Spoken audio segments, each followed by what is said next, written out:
नमस्कार, मैं हूं नरेश धाकरे।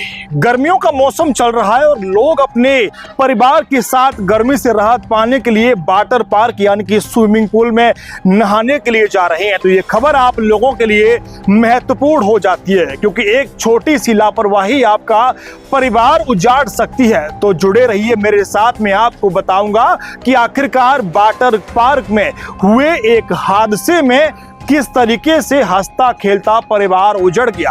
आगरा के करावली क्षेत्र से एक ऐसी दर्दनाक खबर सामने आई जिसने हर माँ बाप के दिल को झकझोर करके रख दिया। जहां बच्चों की हंसी गूंजनी चाहिए थी, जहां परिवार खुशी के पल बिताने के लिए पहुंचा था, वहीं वाटर पार्क एक मासूम की मौत का कुंड बन गया। सिर्फ 8 साल का मासूम बच्चा जो अपने परिवार के साथ छुट्टी मनाने आया था, लेकिन किसी को क्या पता था कि यह उसकी जिंदगी का आखिरी दिन साबित होगा।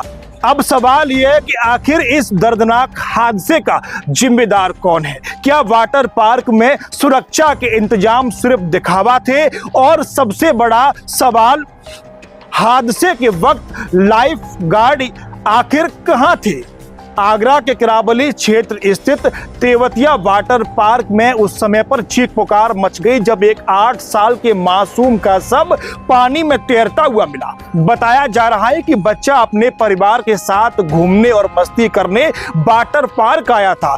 परिवार खुश था, बच्चा बेहद खुशी के साथ पानी में खेल रहा था, आनंद ले रहा था, लेकिन कुछ ही देर में खुशियां मातम में बदल गई। परिवारजनों के मुताबिक खेलते समय बच्चा अचानक से उनकी नजरों से ओझल हो गया। शुरुआत में परिवार को लगा कि वह शायद किसी दूसरे पुल में खेल रहा होगा, लेकिन जब काफी देर तक बच्चा दिखाई नहीं दिया तो परिवारजनों की बेचैनी बढ़ने लगी। पूरे वाटर पार्क में बच्चे की तलाश शुरू की गई। बच्चे को इधर उधर आवाज लगाई गई, लोगों से पूछा गया, लेकिन मासूम का कोई पता नहीं चला। करीब 1 घंटे बाद जब लोगों की नजर पूल के अंदर गई तो वहां पर दृश्य देखकर हर किसी की रूह कांप उठी। बच्चे का शव पानी में तैर रहा था।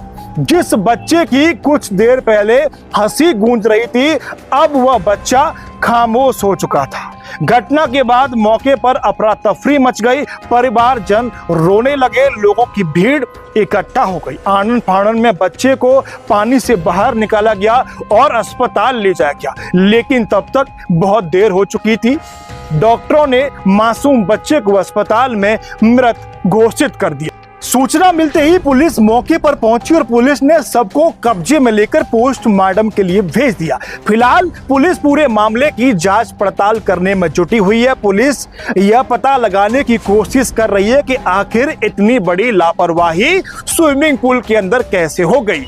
अब इस घटना के बाद कई बड़े सवाल खड़े होते हैं। क्या वाटर पार्क में सुरक्षा के पर्याप्त इंतजाम नहीं थे? क्या वहां प्रशिक्षित लाइफ गार्ड मौजूद थे?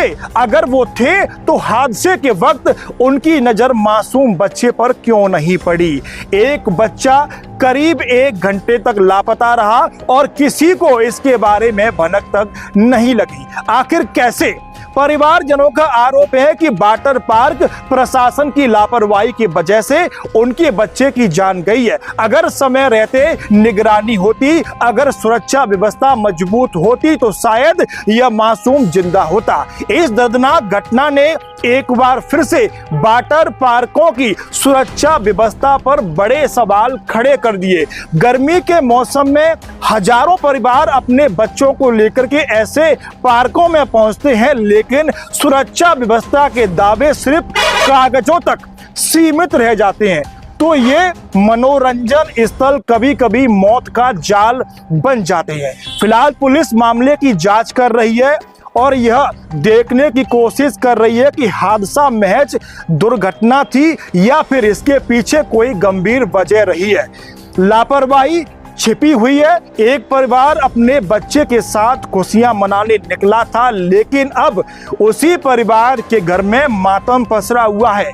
8 साल का वो मासूम जिसने शायद कभी सोचा नहीं होगा कि वो वाटर पार्क जाएगा और कभी जिंदा नहीं लौटेगा, आज इस दुनिया में वो मासूम बच्चा नहीं है। अब देखना यह होगा कि इस मासूम की मौत के जो लोग जिम्मेदार हैं उन पर क्या कुछ कार्रवाई हो पाती है, या फिर ये मामला भी जांच की फाइलों में सिमट करके दम तोड़ देगा। क्योंकि ये कोई पहला मामला नहीं है, कई मामले हमने ऐसे देखे हैं जिनसे वाटर पार्कों में लापरवाही के चलते लोगों की मौतें हुई हैं। नमस्कार।